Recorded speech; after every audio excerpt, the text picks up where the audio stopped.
শিক্ষার্থীর সপ্তাহ পালন করার নির্দেশ দিয়েছিলেন মুখ্যমন্ত্রী মমতা বন্দ্যোপাধ্যায়। সেই নির্দেশ অনুযায়ী পূর্ব বর্ধমানের রায়নার বড় বৈনান ইউএসকেএস শিক্ষা নিকেতন স্কুলে ফুড ফেস্টিভ্যালের আয়োজন করা হয়েছিল।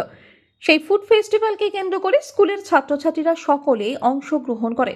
শিক্ষক শিক্ষিকা এবং অভিভাবকরাও এই ফুড ফেস্টিভ্যালে এসে ছাত্রছাত্রীদের হাতে তৈরি করা খাবার সংগ্রহ করে।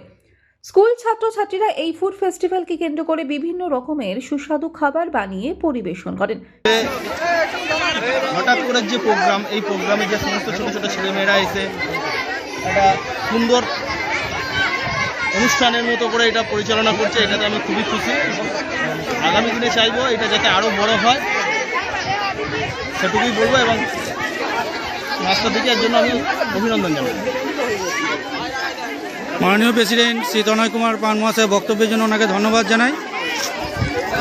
শিক্ষার্থী সপ্তাহ উপলক্ষে পড়াশোনার মাঝে যাতে ছাত্রীরা অন্যান্য রকমের পরিবেশের একটি স্বাদ গ্রহণ করতে পারে, তার জন্যই এমন উদ্যোগ নেওয়া হয়। এছাড়াও বাঙালির 12 মাসে 13 পার্বণের মধ্যে ছাত্রছাত্রীরা যাতে বাঙালিরা এই 13 পার্বণের মধ্যে পৌষ পার্বণ উপলক্ষে বিভিন্ন ধরনের পিঠে পুলির স্বাদ যাতে না ভুলতে পারে, বা গ্রাম বাংলার হারিয়ে যাওয়া এই পৌষ পার্বণ উপলক্ষে পিঠেপুলির স্বাদ গ্রহণ করানোর জন্যই এমন উদ্যোগ নেওয়া হয়েছে ফুড ফেস্টিভ্যালের মাধ্যমে স্কুলের ছাত্রছাত্রীদের নিয়ে বলেই জানিয়েছেন কর্তৃপক্ষের পাশাপাশি শিক্ষক শিক্ষিকারাও।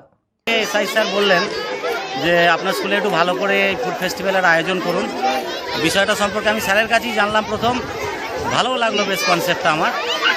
তারপরেই আমরা প্রস্তুতি নিতে শুরু করি। আমরা প্রথমেই ভেবেছিলাম ছাত্রছাত্রীরা হয়তো এতে খুব একটা আগ্রহী হবে না। বাস্তবে ছাত্রছাত্রীদের জানানোর পরেই কিন্তু দেখা যাচ্ছে তারা খুবই আগ্রহী বিষয়টাতে। বেশ কয়েকটা স্টল হয়েছে, শুধুমাত্র বিদ্যালয় থেকে স্টলগুলো করে দেওয়া আছে, বাকি সমস্ত কিছু ছাত্রছাত্রীরা নিজেরা করে এনেছে। খুব আনন্দের সঙ্গে তারা বিক্রি করছে এবং কিছু ছাত্রছাত্রী এগুলোকে কিনছে। পড়াশোনার সাথে সাথে এই যে একটা নতুন ধারণা, কেমন লাগছে আপনার? খুব ভালো একটা কনসেপ্ট।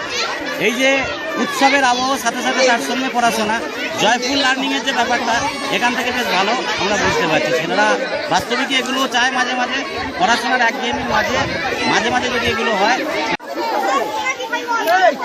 তোমরা কোন ক্লাস থেকে? আচ্ছা, কি হয়েছে তোমাদের স্টলে আজকে? তারপরে সরু চাকরি, তারপরে পায়েস আছে, আর তারপরে ফুল পিঠে আছে, আর গুড় পিঠে আছে, আর তারপরে চিড়ের পোলাও আছে, ফল আছে, সবকিছুই আছে। আচ্ছা, এই যে স্কুলে পড়াশোনার সাথে সাথে যে নতুন একটা উদ্যোগ বছরের প্রথমেই, এটা কেমন লাগছে তোমাদের? ভালো লাগছে, এই ধরনের যে ফুড ফেস্টিভ্যাল আমাদের স্কুলে করা হচ্ছে, এটা একেবারে খুব ভালো লাগছে। ঠিক আছে, স্টলে বিক্রি হচ্ছে তো ভালো? হ্যাঁ, খুব বিক্রি। আচ্ছা, আজকে এখানে ফুড ফেস্টিভ্যালে তোমরা কোন ক্লাস থেকে অংশগ্রহণ করেছো? আমরা ক্লাস 8 থেকে অংশগ্রহণ করেছি। আচ্ছা, আজকে কি কি হয়েছে তোমাদের ফেস্টিভ্যালে? হয়েছে লুচি, আলুর দম, চা, বিস্কুট আর নিমকি।